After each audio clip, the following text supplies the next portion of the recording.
ఒకరోజు DL moody గారు, ఇది చెప్పి ముగిస్తాను. ఒకరోజు డిఎల్ మూడీ గారు ఒకరోజు ట్రైన్లో ప్రయాణం చేస్తున్నారట. ఆయన ప్రయాణం చేస్తూ ఉండగా అదే బోగీలో కొంతమంది ఉన్నారు. ఆ బోగీలో ఉన్న వాళ్ళందరూ పేకాట ఆడదామని చెప్పి కూర్చున్నారు. వాళ్ళందరూ అది ఆడడానికి కూర్చుని అది ఆడుతూ ఉండగా వాళ్ళకి ఒకరు తక్కువయ్యారు. సో వాళ్ళు వెంటనే పక్కనున్న ఆయనతో, ఆయన ఎవరో వాళ్ళకి తెలియదు, నువ్వు కూడా మాతో చెయ్యరాదు అన్నారట.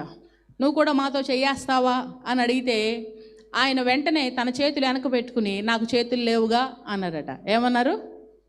నాకు చేతులు లేవుగా అన్నాడట. లేవుగా అనేసరికి నువ్వు చేతులు వెనక పెట్టుకున్నావుగా అన్నారట వాళ్ళు.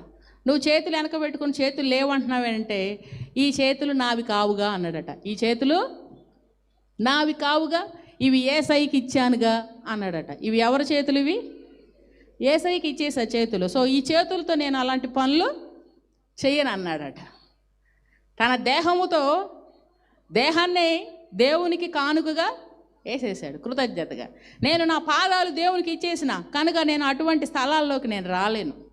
నా చేతులు దేవునికి కానుకగా ఇచ్చేసిన కనుక అట్లాంటి పనులు నా చేతులతో నేను చేయలేను. నా నోరు దేవునికి కానుకగా ఇచ్చేసిన అటువంటి మాటలు నేను మాట్లాడలేను. నా కళ్ళు దేవునికి ఇచ్చేసిన నేను అటువంటి దృశ్యాలు నేను చూడను. నిన్ను నీవే దేవునికి కృతజ్ఞత కానుకగా అయిపో.